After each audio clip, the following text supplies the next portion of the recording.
안녕하십니까.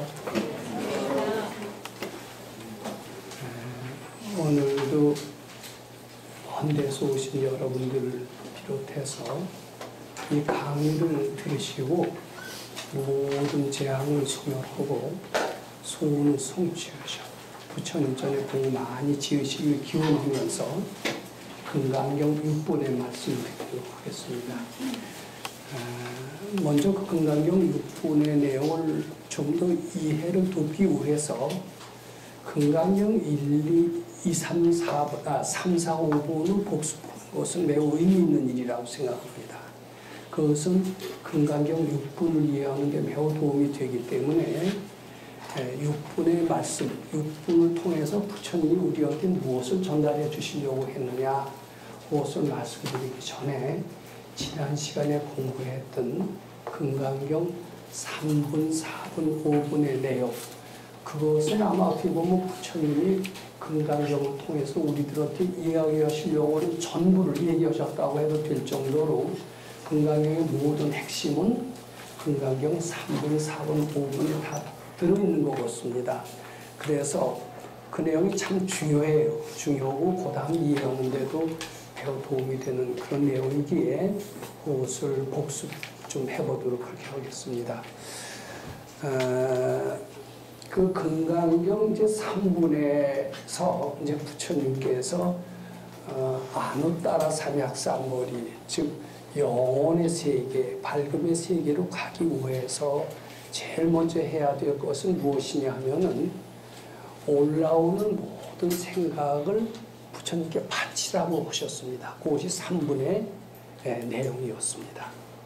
근데 그 경 속에는 다소 추상적인 좀 어려운 한자로 되어 있습니다만 그것을 영감이 밝은 도인의 풀이에 의하면 우리 일상생활에 어떻게 적용해야 되느냐, 이것을 고심하신 도인의 말씀에 의하면 우리가 무슨 일을 할 때 새로운 환경에 부딪힐 때마다 여러 가지 생각이 올라옵니다. 분별이 올라옵니다. 근데 그런 우리는 분별을 그냥 따라가면서 궁리를 하면서 일을 진행을 하는 것이 보통 사람들의 특징입니다. 근데 우리 궁리를 따라가지 말고 올라오는 생각을 부처님께 한번 바쳐보고 그리고 뭘 하라는 그런 뜻입니다. 올라오는 모든 생각은 다 부처님께 바쳐라. 근데 잘 바치기만 하면요, 바치기만 하면 우리 보통 궁리에서는 아무런 지혜로운 판단이 나오지를 않지만은 바치면은 상당히 지혜로운 판단이 나온다는 겁니다. 제가 이제 그 결론을 미리 말씀드려가면서 봅니다. 예, 그것이 금강경 3분의 내용이었습니다. 그 다음에 이제 금강경 4분에는 무슨 이야기를 하셨느냐 하면은 올라오는 생각을 바칠 뿐만 아니라 행동을 할 때도 부처님 기쁘게 해드리기 위해서 행동을 하라는 겁니다. 우리는 대부분의 행동은 우리 이기적인 목적을 달성하기 위해서 행동을 합니다. 예를 들면요, 학생이라면 좋은 대학에 가기를 원합니다.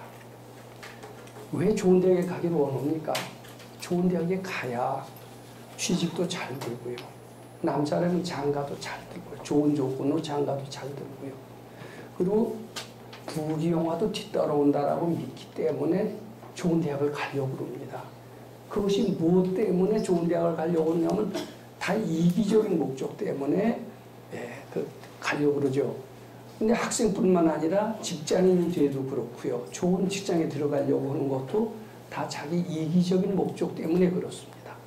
직장인뿐만 아니라 우리 하는 일거수일투족이 다 이기심 때문에 그렇게 한다라고 봐도 틀림이 없습니다. 심지어는요, 출가해서 위 없는 도를 구하고자 하시는 이런 수도자들은 정말 이기심이 없을까? 이것을 한번 생각해 봐야 됩니다. 도통을 하겠다, 이 속에는 무서운 이기심이 들어있다라고 이렇게 얘기할 수가 있습니다. 틀린 얘기 아닙니다. 근데 부처님이 금강경 4분에서 뭐라고 얘기하셨느냐 하면 무소주하야 행어보시니 그랬어요. 그게 무엇이냐면 무슨 행동을 하더라도 부처님 기쁘게 해드리기 위해서 하라는 겁니다. 즉 이기심을 벗어나서 그 이기심의 반대가 부처님 향하는 겁니다. 부처님 기쁘게 하기 위해서 모든 행위를 하라. 그렇게 얘기하셨어요. 그것이 금강경 4분의 특징입니다.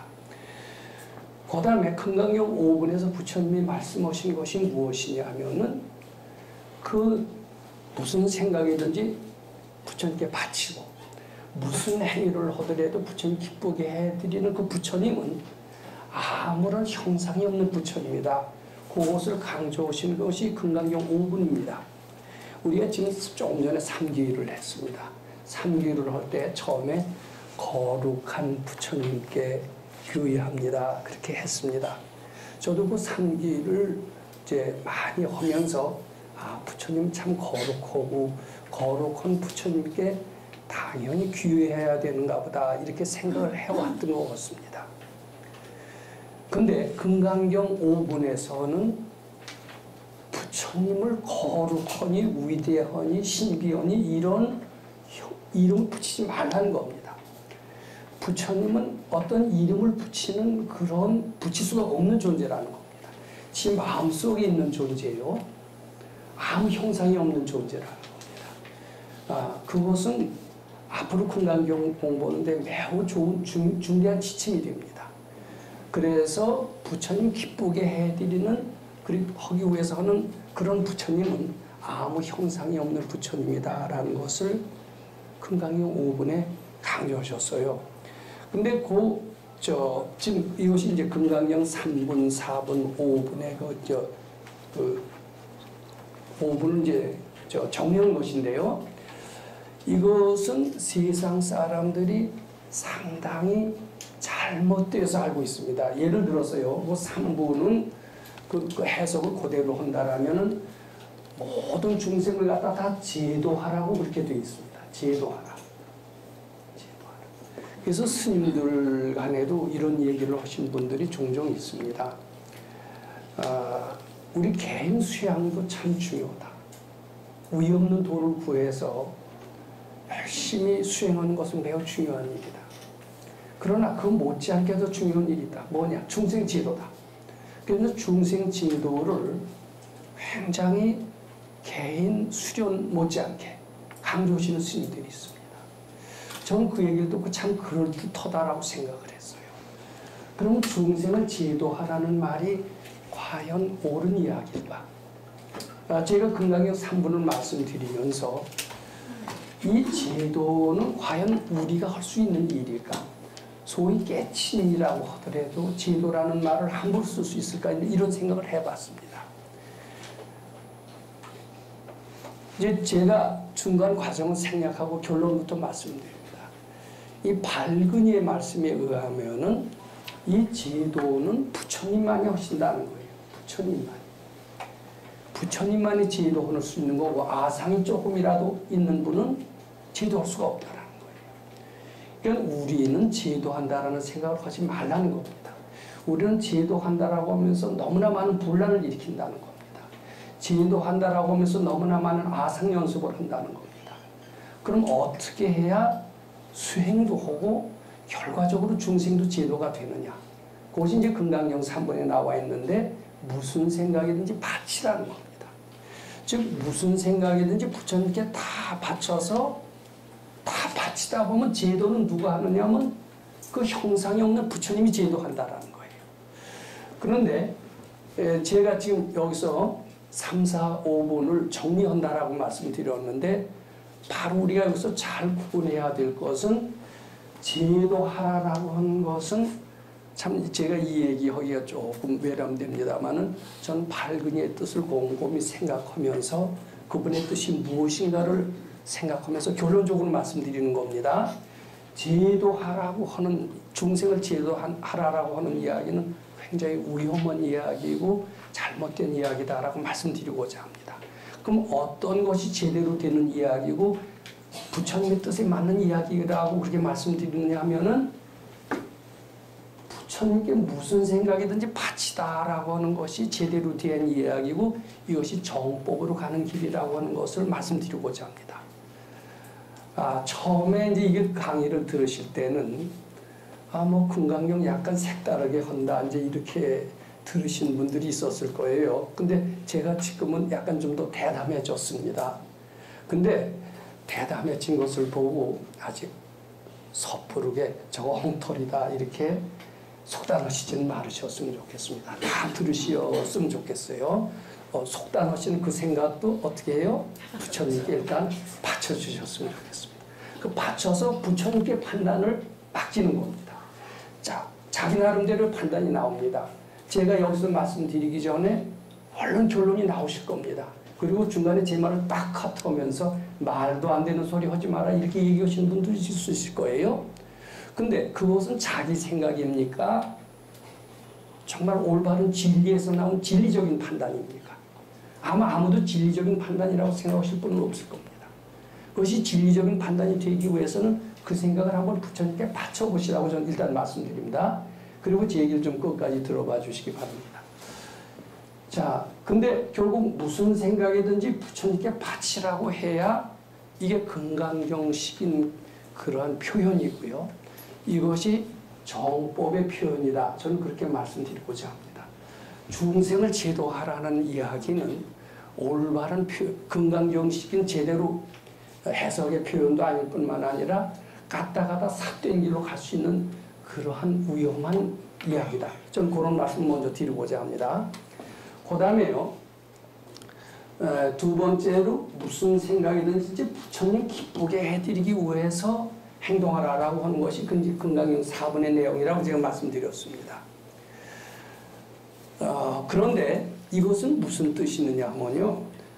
대개 절에 가신 분들이 무엇 때문에 절에 가느냐를 제가 조사해 보지는 않았습니다만은 대개는요. 자기 이기적인 목적으로 가는 수가 많은 것 같아요. 제 이기적인 거 다 제껴놓고 오로지 부처님만 위해서 오로지 스님들 공경하기 위해서 가는 분이 과연 얼마나 될까요? 저는 아주 드물다라고 봅니다. 자기 자식 잘 될 때 입시철 되면 절이 꽉 찹니다. 입시철 끝나면 사람들이 다 빠져나가요. 그리고 이제 얼마 전에도 그 제가 불교신문 제일 머리 기사를 봤어요. 바로 요전 주일에 나온 겁니다. 뭐 스티브 잡스 오면서 소위 서양에서 명상을 통해서 성공한 사람들의 얘기가 쭉 써나와요. 쑥 썼습니다. 그 이름을 쭉 썼어요. 그러면서 이제 그 뒤에 뭐라고 그랬냐면 이런 명상의 원료는 불교에서 나왔다. 근데 불교 신자들은 이 명상의 원료가 불교인지도 모르고 불교가 이렇게 좋은 곳인지도 모르고 그 명상에 대해서 너무나 소홀히 해왔다. 이건 불교가 원료니까 이 불교의 정체성을 찾고 명상을 통해서 많은 사람들을 행복하게 만들고 윤호하게 만들자.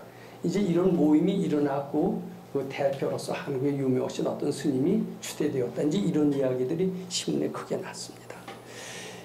그러면 그 얘기를 잘 들어보면 아 그럴듯하다. 영상 붐이 이제 일어나나 보다. 그것이 불교에서 나왔나 보다. 불교에서 이런 큰 스님들이 그것을 주도하나 보다.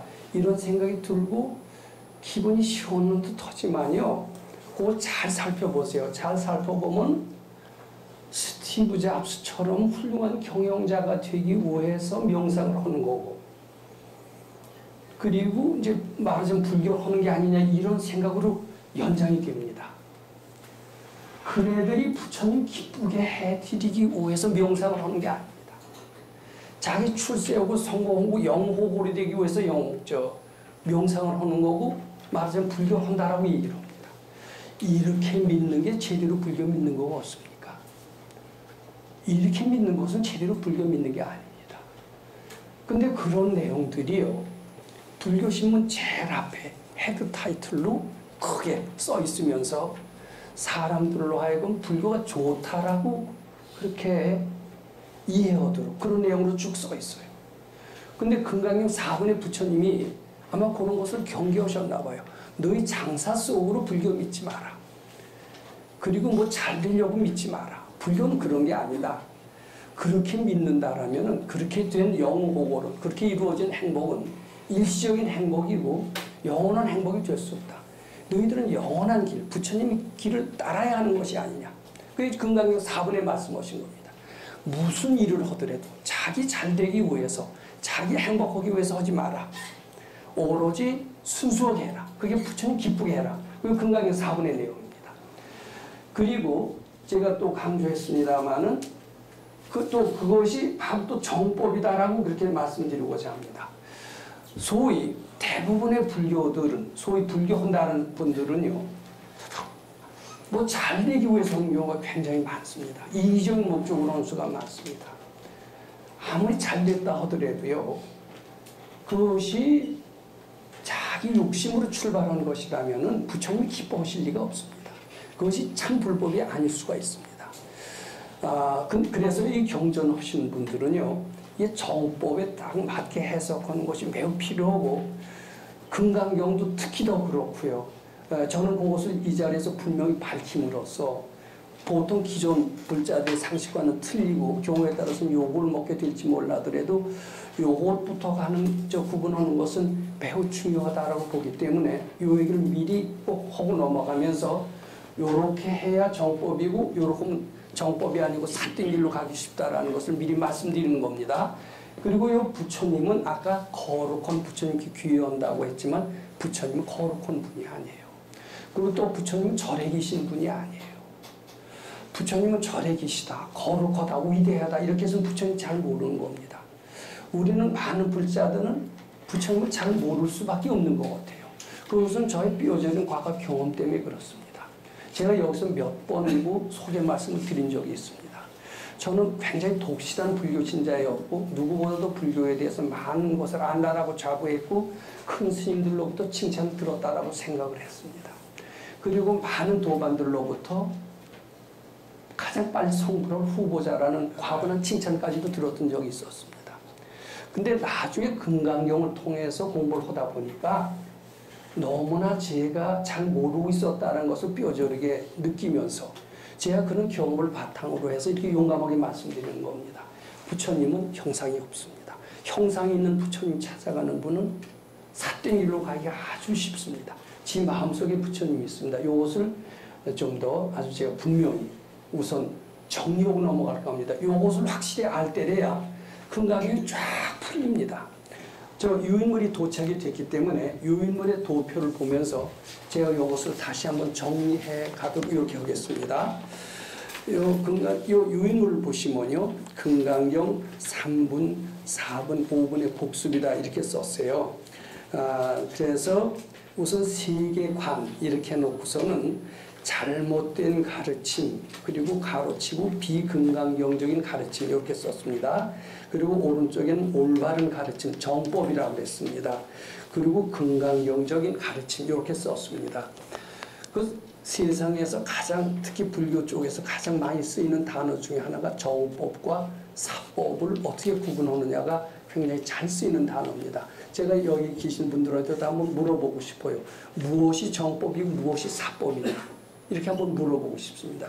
저는 여기에 대해서 대답만 잘하신 분이 있다면 불교 공부 거의 다 하신 분이다라고 강히 말씀드리고 싶습니다. 어떤 스님한테 제가 물은 적이 있어요. 어떤 게 정법이고 어떤 게 사법이냐 이렇게 물었더니요, 참선이 정법이래요. 참선 아니면은 사법이래요. 그럼 과연 참선이 정법이냐? 뭐 참선은 정법이고 아마 기복불교는 사법이다. 아마 그런 뜻으로 스님은 그렇게 얘기하시는 것 같아요. 근데 참선도요, 참 이게 아주 경계가 모으기 짝이 없습니다. 예전은 참선은요, 간화선밖에 없었고 오로지 스님들밖에 하지 않았던 것 같습니다. 근데 요새는 참선을 웬만하면 다 해요. 운동선수들도 하고요, 마음 다 잡으려고 하면은요, 신부들도 하고요, 수녀들도 해요. 그럼 신부들도 하고 수녀들도 하면 그게 다 정법입니까? 참선이 어떻게 정법입니까? 참선 갖고 정법이라고 얘기하는 것은 참 이거 뭘 모르는 겁니다. 정법, 사법은 자기 마음속에서 구분해야 됩니다. 자기 마음속에 부처님을 향할 때, 즉 자기 마음속에 이기심이 없을 때, 자기 마음속에 아상이 없을 때 이게 정법이 되는 겁니다. 자기 마음속에 애욕이 있고요, 이기심이 있고 아상이 있다면 이건 사법이 되는 겁니다. 어떤 참선이라는 수행의 한 형태를 가지고 정법이나 사법으로 따져서는 안 되는 겁니다. 그래서 요것을 잘 구분한다는 것은 불법을 제대로 이해할 뿐만 아니라 실천하는데 매우 도움이 되는 겁니다. 그래서 이게 지금 대담하게 제가 이렇게 둘을 구분했는데 우선 세계관을 한번 보세요. 세계관을 보면 마음 밖에 사람과 사물이 존재한다라고 보는 이런 견해를 가지고 있다라면은 이러한 사람은 건강적인 가르침에서 벗어난 사람이고 잘못된 가르침을 따르는 사람이고 이런 사람은 따라서 올바른 지혜에 도달할 수 없다라고 저는 감히 말씀드리고자 합니다. 저는 여기서 소개를 드린 적이 있습니다만은 대학을 이제 공과대학을 했고요. 대학원에서는 순수 과학을 자연과학을 했습니다. 요새는 과학 만능의 시대입니다. 심지어는 송철 스님 같은 분들도요. 아주 아인슈타인을 대단히 존경하는 그런 표현을 여러 번 쓴 것을 보십니다. 그리고 스님들도요.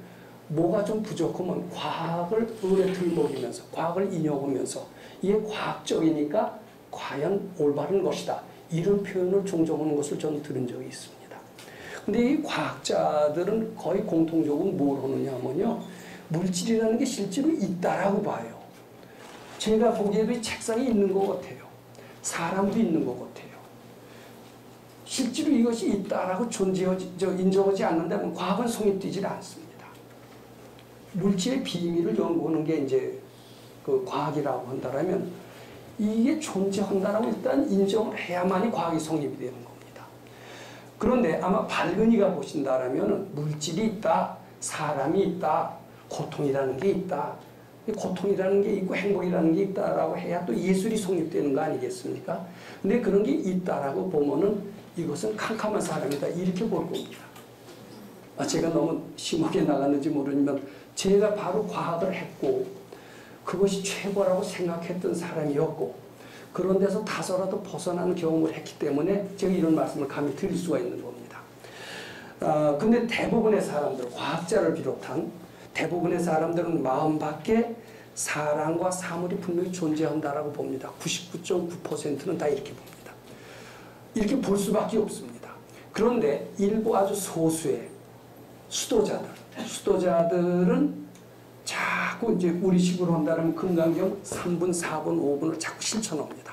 올라오는 생각이 잘못된 것인 줄 알고 자꾸 부처님께 바칩니다. 자꾸 바치다 보면은요, 실제로 이게 존재하지 않는다라는 실감을 느끼게 좀 된다라고 믿습니다. 제가 몇 가지 예를 들어서 여기서 말씀드린 적도 있었습니다만은 이것은 내 마음에 먼저 그려놓고 그것이 그 분별이 만든 작품이지 실제로 있는 게 아니다. 이런 유식무교.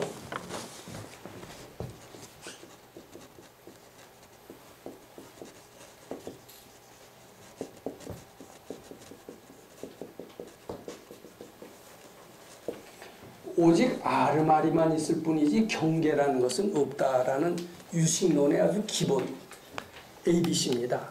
요것을 실감하게 됩니다. 그리고 참선하시는 선사들이 얘기하시는 쉼의 무법이라고 합니다.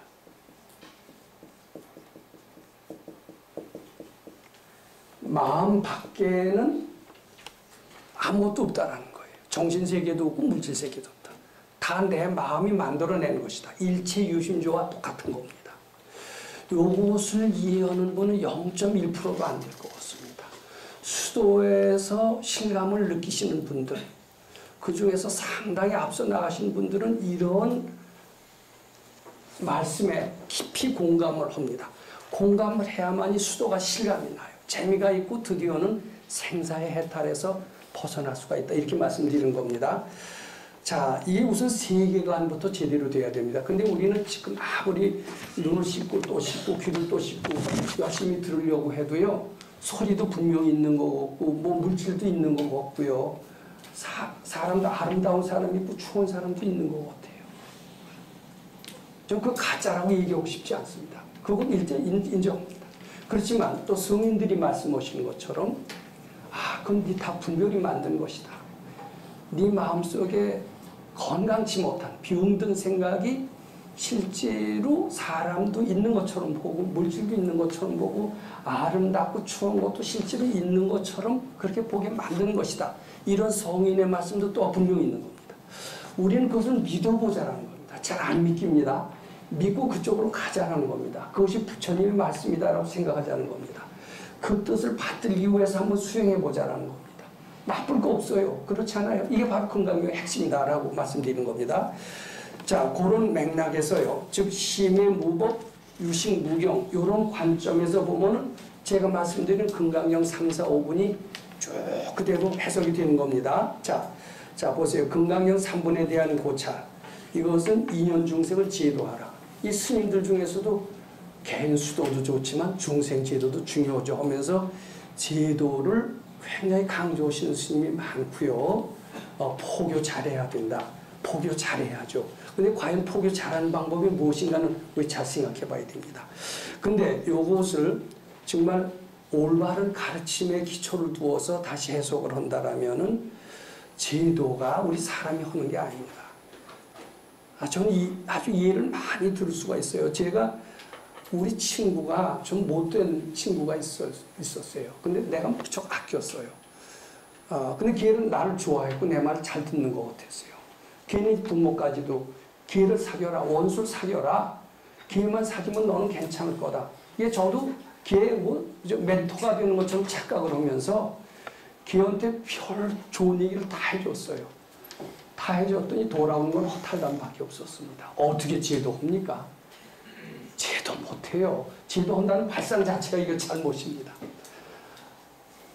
자기 생각을 바치는 게 좋습니다. 이게 이렇게 해야 제대로 부처님 뜻에 맞는 것이다라고 생각을 하고 이제 글자 그대로 해석하면 건강경 3부는요.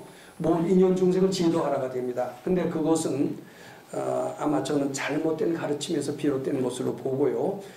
마음 밖에 뭐가 있다라고 보는 데서 그렇게 나오는 것 같습니다. 근데 정말 마음 밖에 아무것도 없다라면은 모든 생각을 부처님께 바쳐라가 되는 겁니다. 그 다음에 건강경 4번에 대한 고찰을 해서 부처님 가르침대로 삶이 잘 되더라. 이렇게 얘기하는 사람이 많습니다. 또는 부처님 가르침대로 하니까 삶은 잘 되더라. 이렇게 하면 괜찮습니다. 내가 수도했더니 잘 되더라. 이렇게 하는 거는 더 위험한 것 같아요. 부처님 소리라도 들어가야 그래도 좀 불교겠죠? 부처님 소리도 아니에요. 내가 열심히 했더니 내가 절에 잘 다녔더니 거기 부처님이 전혀 없습니다. 그랬더니 좀 잘 되더라. 이런 소리를 해요. 이건 아주 위험합니다. 그리고 그렇게 잘 되더라 하는 말 속에는 무엇이 들어있습니까? 불교를 수단으로 이용하는 거예요. 그 소리 들으면 분노를 그전엔 잘 몰랐는데 이제는 전 분노를 느낍니다. 그렇게 하면 되겠습니까? 그래서 잘 안 되면 불교 안 믿는 거예요. 이 장사꾼의 마음입니다. 부처님이 그런 분을 좋아하실 리가 없습니다. 부처님 건강경 4분에 조건 없이 부처님 믿어라. 무소주야 행어보시해라. 이렇게 했습니다. 근데 조건 없이 하라고 그러면 우리가 너무 허무하죠.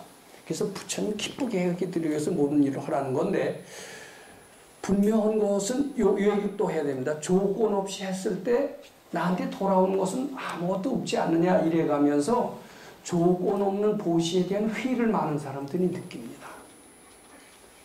근데 조건 없이 한번 보시를 해보셨습니까? 전 조건 없이 한번 보시를 해보시라고요. 부처님 말씀 무조건 믿고 해보시라는 겁니다. 부처님 불법을 수단으로 생각하지 말라는 겁니다. 무조건 그것은 목표로 생각해서 부처님 뜻을 잘 받들기를 발언 한번 해보라는 겁니다. 실제로 조건 없이 무주상 보시하면은 그 경전의 말씀도 그 복덕은 불가산에 하라고 했듯이요. 결과가 확실히 좋은 것 같아요. 근데 그 결과를 얘기하면서 달래시지 않고 무조건 그대로 하라라는 말씀을 하셨던 겁니다. 이거 굉장히 중요합니다. 그 다음에 이제 건강력 5분에 대한 고찰인데 부처님의 신통력은 위대하시더라 이제 이렇게 얘기하는 분이 있고요. 그럼 부처님은 어떤 분이냐 하면은 올바른 가르침에서 본다면 내 분별심이 사라질 때 부처님을 내 속에서 발견하는 겁니다. 내 마음 밖에서 사랑과 사물을 찾을 수 없듯이 부처님 또한 내 마음 밖에서 찾는다라는 것은 이것은 삿된 가르침입니다. 근데 그 전에 어떤 큰 스님이라고 알려주신 분인 것 같아요.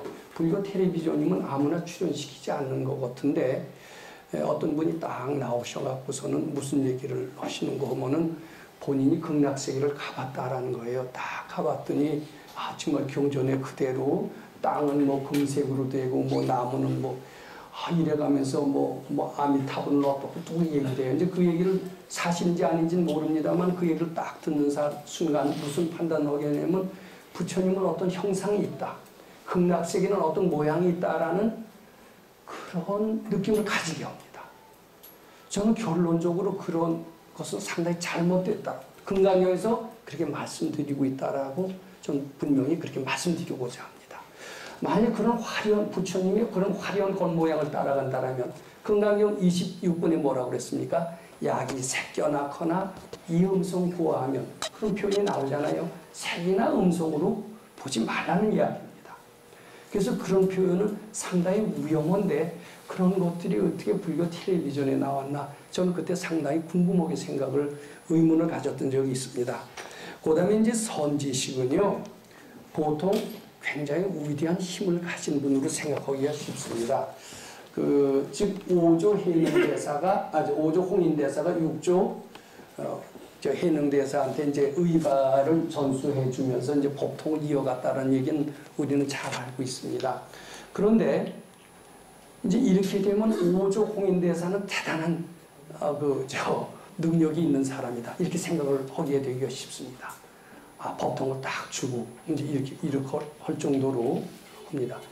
근데요, 전 그렇게 보지 않습니다. 그래서 여기 이렇게 썼어요. 선지식 위대한 힘이 있으므로 거기에 아주 복종을 해야 됩니다. 이렇게 생각을 하고요. 여기 수많은 삿된 가르침이 많이 나오고 있습니다.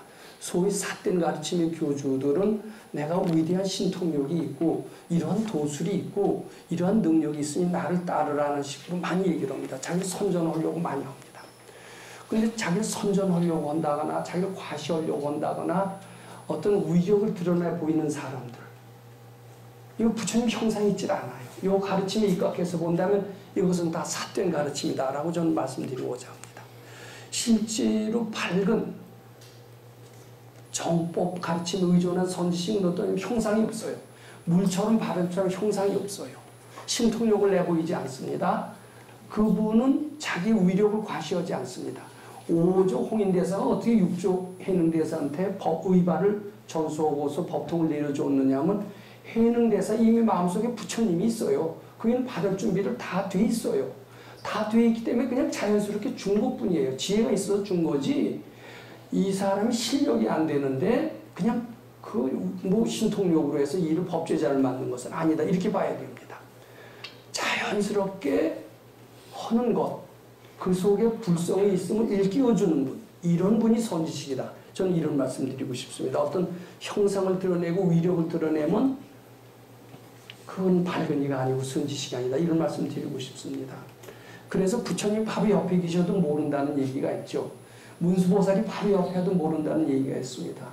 자장율사가 문수보살이 이상한 모습으로 왔는데 냉대를 했어요. 냉대를 했더니 사자를 타고 가면서 너 문수보살을 모르느냐 그런 얘기가 있습니다. 그랬더니 자장율사가 참여하고 나중에는 중국의 오대산에 가서 참여하고 문수보살을 칭견했다라는 그런 삼국유사 이야기가 있습니다. 정말 문수보살, 관음보살은 형상이 없습니다. 자기 모습을 드러내지 않습니다. 진짜 선지식은 나 잘났다고 하지 않습니다.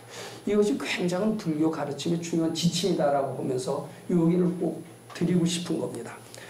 그 다음에 요건 상당히 중요한 이야기입니다만 이제 목적 달성 소원 성취를 위해서 우리는 이제 육체적으로 가서 사정도 하고요. 이제 우리 목적을 달성하면 세일즈를 한다. 이제 내 회사의 세일즈맨입니다. 얼마치 팔아와라. 그러면 불철주에 뜁니다. 뛰는 대로 성과가 있다라고 해서 육체 힘도 동원하고요. 머리에 꾀도 씁니다. 여러 가지 하고 또 누구 아는 사람 찾아가서 이렇게 다 합니다. 근데 결과는 신통치가 않아서 하루 종일 뛰었더니 남는 건 피로와 이거밖에 없구나 하면서 탄식하는 수가 많습니다. 이 못해 먹겠다 이러고 좌절하는 수가 많습니다. 우리 세상은 그렇게 살지 말라는 겁니다. 쉽고 편안하게 살자는 겁니다. 왜 이렇게 고달프냐? 이기적으로 살려고 그러니까 그렇게 된다는 거예요. 그래서 여기서요, 목적 달성 소원 성취로 해서 보통 육체 힘 정신력을 총동원하고 난행고행하면서 세상은 살기 힘들다 이제 이렇게 얘기를 합니다. 근데 정말 불자라면 어떻게 되느냐 하면은 자기 이기적으로 살려고 하지 않습니다. 나는 내 부귀영화나 내 가족의 행복을 위해서 살지 않는다. 나는 오로지 부처님 뜻대로 살고자 한다. 부처님 기쁘게 사는 게 내 삶의 목표다. 이렇게 생각하는 사람은요, 이기적인 마음을 내질 않아요. 그리고 뭘 하려고 그러면 부처님께 바쳐요. 부처님 기쁘게 해드리기 위해서 할 뿐이에요. 근데 이게 굉장히 어리석은 것 같아도요, 굉장히 현명합니다. 제가 엊그제요, 우리 도반을 한번 만나서 얘기를 길게 하면서 아주 유쾌한 시간을 보냈습니다. 그이가 우리 인터넷 사이트에 들어와서 한 3년 전부터 스스로 금강경 공부를 했어요. 지금 폴란드에 사시는 분인데 폴란드에 살면서 원자력 발전소 건설을 하고 있습니다. 저를 처음 봤습니다. 근데 3년 동안 쭉 금강경 있고 그대로 바치는 것을 쭉 하다 보니까 자기가 그 전에 했던 대로 아무리 애써도 안 되는데 저절로 지혜가 샘솟듯 터더라는 거예요. 금강경을 읽어도 그렇지만은 그냥 목욕탕에 가서 반좌욕을 딱 하면서 그 인터넷에서 나온 이야기를 쭉 듣고 있으면 마음이 쉬면서 어제 무슨 일을 하는데 못 풀었던 그런 과제들, 난제들에 대한 아이디어들이 술술술술 나온다는 거예요. 근데 여기 한번 저는 금강경 읽어보시고요. 아침 저녁으로 읽어보시고요. 올라오는 생각을 자꾸 받치는 연습을 해보라고 다시 권하고 싶습니다. 다만 3, 7일이라도 해보신다면 상당히 다를 겁니다. 그래서 그는 폴란드에 있다가요. 너무나 그게 신기한 거예요. 그래서 매일 인터넷 사이트에 들어오고 폴란드에 있어도요. 인터넷 잘 된다는데요. 모바일 폰으로 했는데 너무나 잘 된다는 거예요. 그래서 매일 듣기만 해도요. 마음이 열리면서 지혜가 샘솟듯 턴다라는 겁니다. 그래서 이 폴란드에서 원자력 발전소도 하는데 앞으로 50년을 할 일거림이 충분히 나올 거고 없고 자기는 그것 때문에 포스코 건설입니다마는 거기서도 우대받는 지금 이사로 있습니다마는 그런 존재가 될 거라고 그러면서 너무나 고마워서요. 한국에 출장 오는 길에 나를 찾아왔어요. 이렇게 여기서 강의 한 번도 들었던 사람이 아닙니다. 인터넷으로 듣고 금강경을 했는데 그대로 지혜가 나온다는 거예요. 근데 지혜만 나올 뿐만 아니라 내가 손 하나 안 대도 저절로 일까지 이루어질 거다 그랬어요. 분별이 쉬면은 하나는 지혜로 나오고 하나는 위력으로 나옵니다. 지혜는 문수보살이고 위력은 도연보살입니다. 양족존입니다. 마음을 한번 쉬어보세요. 금강경 통해서 마음 쉬면은 지혜 형태로, 위력의 형태로 나옵니다. 근데 지혜 형태로 나오는 것을 그냥 체험한 겁니다. 이것을 원세운다고 그러는데 무슨 일이 있는지 원세우 해보세요. 내 머리로 아둥바둥 하시지 마세요. 부처님 기쁘게 해드리기 위해서 시봉 잘하기를 발언해보세요. 실제로 지혜가 나오고 위력이 나와서 일이 되어집니다. 저는 그런 분들이 몇 분 있고요. 요 다음 주 3월 둘째 주부터 그런 분을 통해서 여기서 발표를 한번 하게 하셔서 더욱더 신심을 나도록 그렇게 지금 해볼 생각이 있습니다. 자, 그 다음에 설법을 할 때 이제 포교가 참 중요합니다. 이 불자들이 포교가 좀 약하고요. 특히 어디에 약하느냐 하면은요, 사형수들 앞에 가서 포교하는데 상당히 약한 것 같아요. 전체절명의 위기에 당한 사람한테 가서 전생의 인과응보다 이런 소리를 하면은요, 불교 믿을 사람 하나도 없어요. 여보시오, 나 이렇게 지금 죽게 돼 있는데 전생의 인과응보라고 그러면 너 벌 받아도 좋다 이런 소리요. 근데 불교 하시는 분들이 전생의 인과응보 얘기를 하시면서 이런 위기에서 벗어날 그런 이야기를 하나도 안 하세요. 그러니까 사형수나 이북에서 나온 탈북자들한테는 불교 신자가 거의 없는 거예요. 그럼 그런데 통할 수 있는 불법이 매우 필요한데 저는 이 금강경 하는 방법으로 한다면 그런데 포교가 늘 가능합니다. 이 금강경은 절체절명의 위기에서도 다 벗어날 수 있어요. 왜냐? 절체절명의 위기는 다 자기가 불러온 거거든요. 자기 용심이, 삿된 용심이 그렇게 불러왔다면 그 마음만 부처님 향하는 마음으로 바꾼다면 그 마음을 이기심 없는 쪽으로만 향한다면 해법은 금방 나오는 겁니다. 효율적인 포교를 할 수가 있습니다. 지금 그렇게 못 되는 것이 상당히 안타까운데 그래서 우리가 금강경식인 불교를 지금 우리 한국 불교에 전파해야 될 어떻게 보면 저 당위성, 필요성을 느끼고 있는 겁니다. 특히 여기 저 설법을 보면 불법을 불법에 대한 지식과 신념을 상대한테 주입시키려고 그래요. 그럼 주입시키려면 올바른 지혜가 안 나옵니다. 지식 전달에 불과합니다. 근데 지식이 필요한 게 아니에요. 지금 사형수들은. 거기서 어떻게 위기에서 벗어나는 게 중요하죠. 그럼 그 사람에 맞는 얘기를 해줘야 됩니다. 그 사람한테 필요한 것은 불교 지식이 아닙니다. 그 사람한테 가서 인과응보 얘기해서 그게 무슨 효과가 있겠습니까? 그 사람이 현실에 맞는 이야기를 해야 됩니다. 수기설법을 해야 되는 겁니다. 근데 수기설법을 할 수가 있어요. 가난한 사람한테 가난한 방법을 벗어나게 하는 방법은 얼마든지 얘기할 수가 있고요. 전체적으로 위기에 있는 사람한테 그렇게 할 수 있는 겁니다. 부처님 설법이 그랬습니다. 우리는 부처님 식대로 그대로 따라야 되고 큰강경에서는 그것을 얘기하고 있습니다. 요것이 뭐 그렇게 들으셨는지 안 들으셨는지 모르지만 지난 시간까지 했던 내용의 종합적인 그런 복습이다. 그렇게 말씀드리고자 합니다. 자, 그렇게 하고요. 오늘 지금부터는 조금 요거 해석을 한 뒤에 좀 쉬었다가 다시 하겠습니다. 자, 우선 6번의 본문을 한번 좀 해석을 해 보도록 하겠습니다. 그냥 어느 정도 이해습이 됐을 거로 알고요. 또 어렵지 않은 한문이기 때문에 한자 해석하는데 많은 시간을 할애하지 않겠습니다. 가능하시면 이해습을 좀 해오시고요. 더 좋은 것은 금강경을 좀 많이 읽어오셨으면 좋겠습니다. 그냥 이것은 지식이 아닙니다. 지식으로 듣는데 아무 보람이 없어요. 근데 이것을 활용하셔야 됩니다. 활용은 무한한 보배가 있는 것 같아요. 우리는 너무나 많은 보배를, 귀중한 보배를 못 쓰고 있는지도 모릅니다. 자, 요거 해석해 봅니다. 수보리 백불언하되, 수보리가 부처님께 이제 사리어 말씀드리기를 세존이시여 파유중생이 자기를 비롯한 후세의 모든 중생들을 얘기합니다. 그 중생들이 등문여시 언설장구하고 이와 같은 글귀, 말씀하시고 설하시는 이런 글귀, 금강경 3, 4, 5분의 글귀 이렇게 해도 됩니다. 금강경 3분, 4분, 5분 요것의 글귀를 듣고 실다운 믿음을 내겠습니까? 근데 믿음을 내기가 참 어려울 것 같아요. 왜냐하면 금강경 5분만 보세요. 5분이 어떻게 됐느냐 하면 제가 다시 해석합니다. 범소유상은 개시허망이라 약견재상이 비상이면 직견열연이라 이제 이것이 금강경 5분의 핵심적인 내용입니다. 근데 저는 범소유상을 개시허망을 어떻게 해석을 했느냐 기억하고 계신지 모르겠어요. 우리 생각이요, 생각 판단이요. 우리는 다 옳다라고 하고 주장도 하고 우기기도 하고 싸우기도 합니다. 근데 발근이가 보면은 그런 식으로 옳다라고 생각하면 안 된다는 거예요. 다 착각이라는 겁니다. 자기 생각이 착각으로 알아야 부처님 세계로 갈 수가 있습니다. 자기 생각이 꼭 옳은 줄 안다라면 부처님 세계에 못 들어갑니다.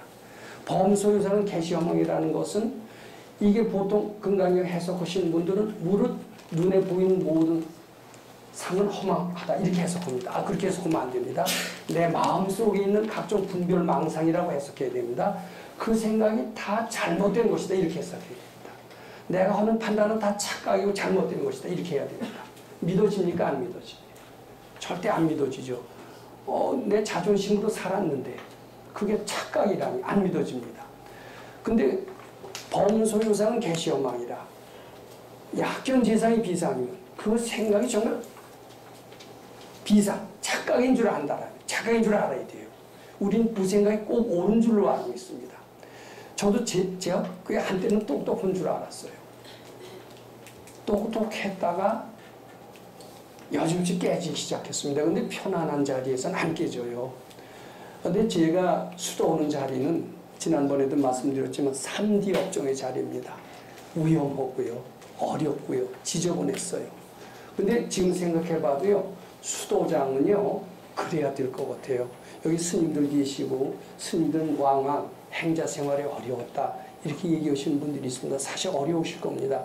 우선 저는 스님들을 굉장히 존경합니다. 제가 또 경험이 있기 때문에 경험 있는 사람은 더 존경할 수 있다고 생각합니다. 굉장히 어려운 것이 뭐냐면 부모의 애정을 띄워놓고 출가한다는 것은 해본 사람이 아니면 모릅니다. 또 뭐 세상의 모든 기득권 다 내려놔야 됩니다. 그것만으로도 어렵습니다. 근데 거기에 한층 더 나가야 됩니다. 산중의 생활은 너무 척박합니다. 근데 우리는 산중 생활보다도 더 어려웠어요. 어려우면서 여러 가지 분별이 많이 났습니다. 보따리 싸고 다시 나가고 싶은 생각이 한두 번이 아니었던 것 같습니다. 그런 정도로 저는 신심도 약했던 것 같아요. 근데 그 생각이 꼭 옳다라고 했다라면 전 이만큼 이 자리에 쓸 수도 없었을 겁니다. 그때 뭘 갖고 보따리 쌓는 것을 관두고 거기서 버텼느냐? 내 생각이 잘못이라고 하는 금강경 구절 때문에 내가 보따리 싸고 나가려고는 이 섣부른 판단은 상당히 착각이고 잘못되었구나. 그것을 얼른 부처님께 바쳐야지. 이 생각을 바쳤기 때문에 수도 생활을 몇 년이고 유지할 수가 있었던 겁니다. 자, 근데 내 생각이 잘못됐다는 말이 안 믿어져요. 그때는 꼭 안 믿어져요. 근데 지금 그렇게 물으시는 겁니까?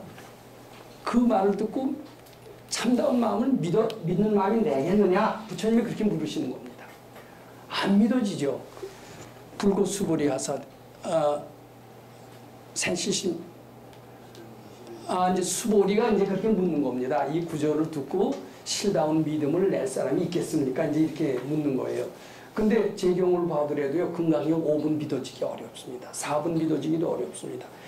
부처님한테 무주상 보시면 그 복덕이 불가사량하다라는 것은 안 믿어집니다. 믿어집니까? 안 믿어집니까? 무주상 보시 한 사람도 눈에 많이 띄는 것 같은데 되게 뭐 가난하게 살더라 이렇게 주장하는 사람들도 있습니다. 근데 무주상 보시가 뭔지 구경도 못한 사람입니다. 그분들은.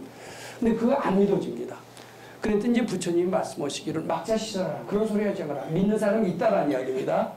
부처님이 돌아가신 후 500세에 이제 그 500세가 이제 그 지도론 보면 여러 가지 설명이 있는데 저희 여기서 길게 설명하지 않겠습니다. 어떤 지금 말세에 수도하는 이들은 적고 서로 이해 타산을 따진 이들이 많은 그런 시대를 후 500세다. 이렇게 이해하시면 됩니다. 그는 500세라도 이런 뜻이 됩니다.